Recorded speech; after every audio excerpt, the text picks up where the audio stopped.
আমির খানের সবচেয়ে কঠিন ভূমিকা যা আগে দেখা যায়নি।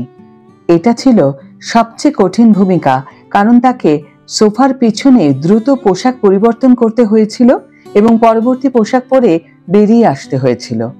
High everyone, welcome back to my channel Anjana Banerjee blogs. বন্ধুরা, তোমাদের সকলকে আমার এই ছোট্ট ইউটিউব চ্যানেলে স্বাগত জানাই। মনসুর খান যখন 30 বছর বয়সে ছোট চাচাতো ভাই আমির খান যখন তার বয়স ছিল 23 বছর, তাকে নিয়ে তার প্রথম চলচ্চিত্র কায়ামত সে কায়ামত তক পরিচালনা করেছিলেন। যদিও মনসুর চলচ্চিত্র নির্মাণ থেকে মুখ ফিরিয়ে নীলগিরিতে একটি শান্ত আবাসে চলে এসেছিলেন, তবুও এই চাচাতো ভাই বোনদের মধ্যে ঘনিষ্ঠ বন্ধন রয়েছে। কিউএসকিউটি থেকে এটি স্পষ্ট ছিল যে আমিরের রসদ সরবরাহের ব্যাপারে দক্ষ ছিলেন এবং তিনি খুবই আন্তরিক ছিলেন। এখন যেহেতু তিনি অনেক কিছু অর্জন করেছেন, তাই আমি মনে করি তিনি আমার বড় ভাই এবং আমি ছোট। মনসুর কথা বলেন। সেই লাজুক ছেলেটির ব্যক্তিগত স্মৃতি শেয়ার করে যিনি হিন্দি সিনেমার অন্যতম বড় নাম হয়ে ওঠেন এবং 14ই মার্চ তার 60তম জন্মদিন উদযাপন করেন। তিনি বলেন, আমি আমিরের থেকে 7 বছরের বড়। ছেলেবেলায় সে খুব লাজুক ছিল। আমিরকে জিজ্ঞাসা করলে সে বলবে, হাম লাগ মনসুর কি দম দে, অর্থাৎ আমরা মনসুরের লেজের মতো অনুসরণ করেছিলাম। আমি ছিলাম ক্যাপ্টেন, গ্যাং লিডার, নাকি একনায়ক বলা উচিত। তাদের বলতাম এটা করো, ওটা করো। তারা পালি হিলে, অর্থাৎ বান্দ্রা উত্তর পশ্চিম মুম্বাই, আমাদের বাংলোয় আসতো এবং আমি যে সমস্ত ধরনের প্রকল্প গ্রহণ করতাম তাতে অংশগ্রহণ করত।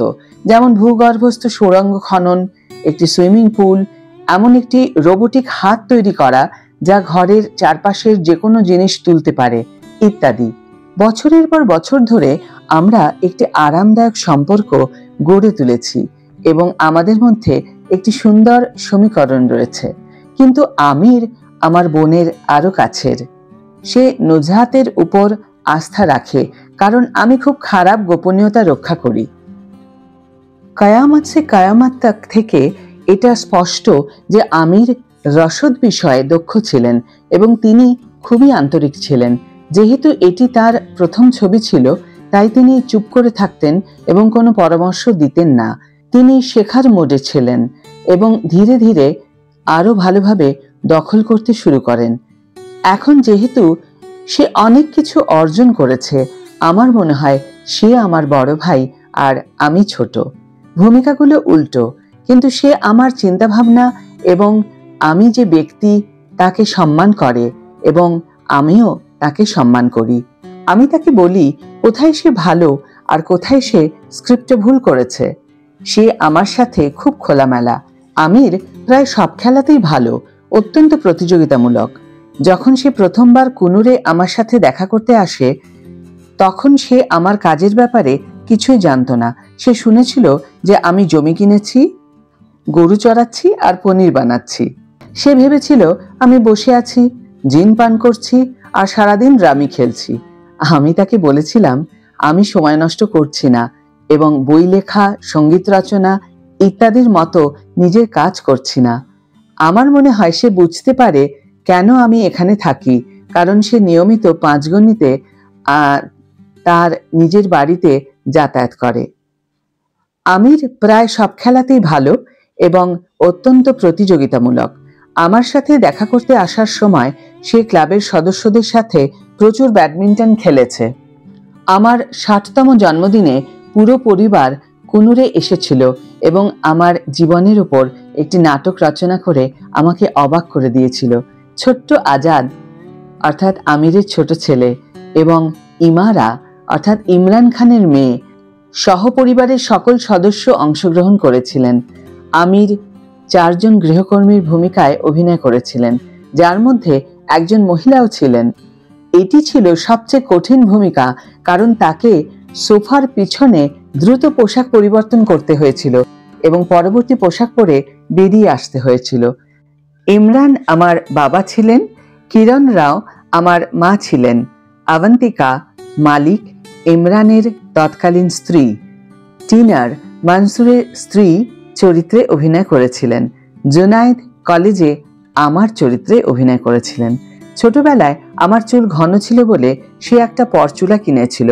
আমি জুনায়েদকে এটা রেখে যেতে বলেছিলাম, কারণ আমার এখন এটার প্রয়োজন। আমির খান পরিবার এবং ঘনিষ্ঠ বন্ধুদের প্রতি খুবই প্রতিশ্রুতিবদ্ধ। সে গভীর বন্ধন তৈরি করে এবং প্রতিটি পরীক্ষা বা কাজের জন্য তাদের ডাকবে। সে খুবই আবেগপ্রবণ। আমার মনে আছে, কয়েক মাস আগে আমার একটা মেডিকেল পর্ব হয়েছিল এবং সে যখন এই কথা শুনে কাঁদতে শুরু করেছিল।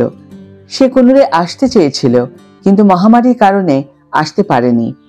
সে একজন বড় পাঠক, সে ইতিহাস ভালোবাসে।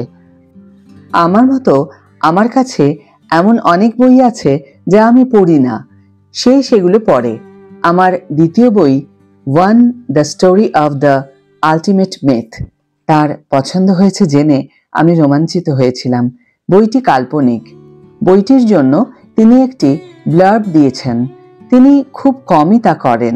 আমি যদি একটা আজেবাজে বই লিখতাম তাহলে সে আমাকেও ঠিক যেমনটা বলতো ঠিক তেমনটাই বলতো জোশের জন্য। আমি কিরণ, আমির, ইরা এবং তার স্বামীকে বইটি বর্ণনা করেছিলাম। আমি খুব টেনশনে ছিলাম, কারণ বই পড়া স্ক্রিপ্ট বর্ণনার চেয়ে আলাদা। তিনি এটি পছন্দ করেছেন এবং বলেছেন যে তিনি এটিকে একটি চলচ্চিত্রে রূপান্তর করতে চান। তিনি বলেছেন যে 2025 সালের জুলাইয়ের পর তিনি ওয়ানের ওপর মনোনিবেশ করবেন। আমি কুনুরে ছিলাম যখন সে আমাকে জানে তু ইয়া জানে না ছবির জন্য ডাকলো। সে তারে জমিন পর এবং তারপর গজনী ছবির কাজে ব্যস্ত থাকায় ছবিটির শুটিং পিছিয়ে দিতে যাচ্ছিল। সে আমাকে বলল, হয় আমি এটা স্থগিত রাখবো, না হলে তুমি আগামীকাল এখানে এসো।